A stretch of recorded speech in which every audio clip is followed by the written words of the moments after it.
o'tkaz. Assalomu alaykum. Assalomu alaykum. Ikkovsiz bugun yaxshi o'tdi. Ekzamenlardan yaxshi o'tib oldik. Rahmat Murod akaga. Hammamiz yonimizda bo'lib, yaxshi o'tkazib, hammasini o'tkazib oldik. Четко bo'ldimi? Четко bo'ldi. Rahmat katta. Garib. Sizga omad. На чем работаете? На каток. На каток работает. Да. Сколько, какая зарплата сейчас? Сейчас 70 вот так дают. 70, 150 вот. Сейчас права будет 150 дают. А сейчас в данный момент 70. Assalomu alaykum hurmatli obunachilar. Sizlar bilan har doimgidek Murod Qodirov. Do'stlar,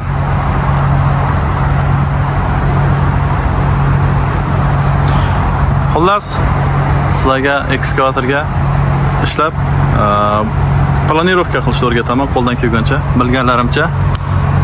Ko'p turganlaringizdek ekskavatorda birinchi o'rinda nimaga ahamiyat berishimiz kerak degan savolga tekstliga ahamiyat beramiz. Ekskavator tep-tekis joyda turishi kerak. Hozir planirovka qildim o'sha yerga. Endi ko'rib turganlaringizdek bu yoqda o'sha notekslik mana shuni ostiga planirovka qilishni o'rgataman. Birinchi o'rinda o'zimga tortaman, undan keyin ikkinchi o'rinda o'zimdan tortaman. Ya'ni o'zimdan itaraman. Shu ikkita planirovkani yo'lini o'rgataman sizlarga. Demak, videoga like bosib qo'yamiz, qo'llab-quvvatlab. Demak, videomizni boshladik. Eng birinchi o'rinda planirovka boshlaganda diqqatni zublarga qaratamiz. Ya'ni bu ekskavatorda koronkasi deb aytiladi, ruslarga koronka deyiladi. O'zbek tilida tishlarni, ya'ni tish desak hammasi biladi. Bu kovushni ruslar zubati kovush deb aytiladi. Mana shu har bitta tishi 6 ta tishi bor.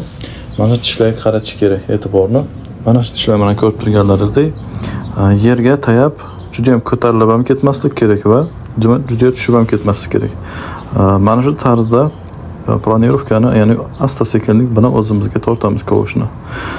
Ko'rib turganlaringizdek ancha ishlamaganligim sababli ozmuncha qo'lim chiqishib qolibdi. Lekin inshaalloh sizlarga qo'lim tushib ketgandan keyin yana bir marta ko'rsatib berishga harakat qilaman. Xullas, mana shu ko'rgan bo'lsangizlar, oldimda ko'proq qum bor edi. O'shani oldimdagi qumni oldinga qarab itaryapman, чтобы bu telefon turgan joyda birmuncha pastliklar bor edi. O'sha sababdan shu joyini to'ldirdik mana. Mana shu tarzda o'zingizga tortasiz. Agar siz opitingiz kam bo'ladigan bo'lsa, bu ishlarni hammasini ya'ni past skоростda ishlasangizda bo'ladi. Uni hech nimasi yo'q. Главныйsi o'yib tashlamasligingiz kerak yerga. Mana shunday qilib ishimizni davom qildiramiz. Ko'rishlaringiz mumkin. Videoni oxirigacha ko'rishlaringizni tavsiya qilaman va ko'plagan narsalarga inshaalloh ko'plagan manfaatli narsalar olasizlar, xudo xolasa.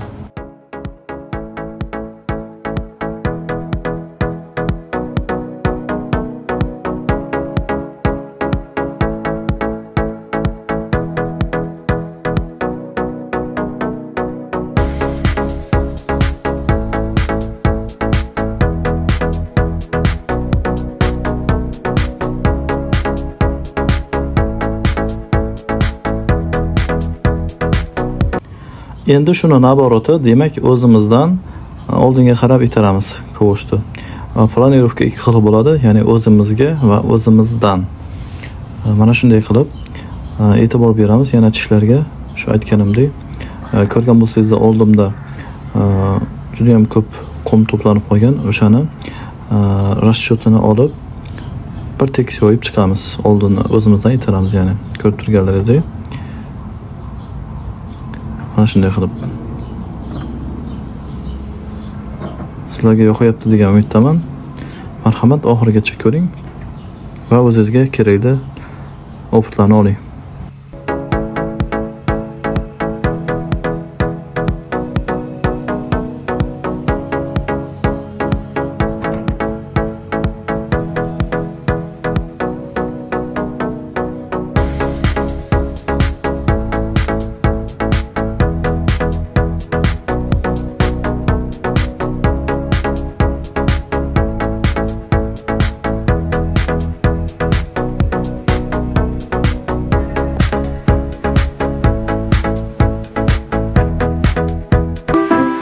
o'zimga ber.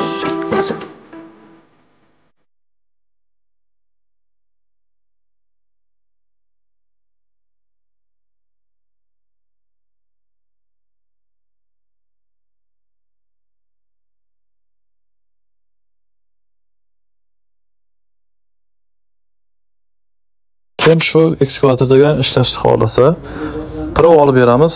Mana shu ekranda ko'rib turgan nomerlaringizga telefon qilsangizlar, Pskov shahridan ana shu iyul oyida o'zida olib beramiz. Narxini so'raysizmi? Narxi juda ham arzon, 30 ming rublga mana shu ekskavatorni o'ziga olib berasiz. Obuna bo'lishni unutmang. Sog' bo'linglar.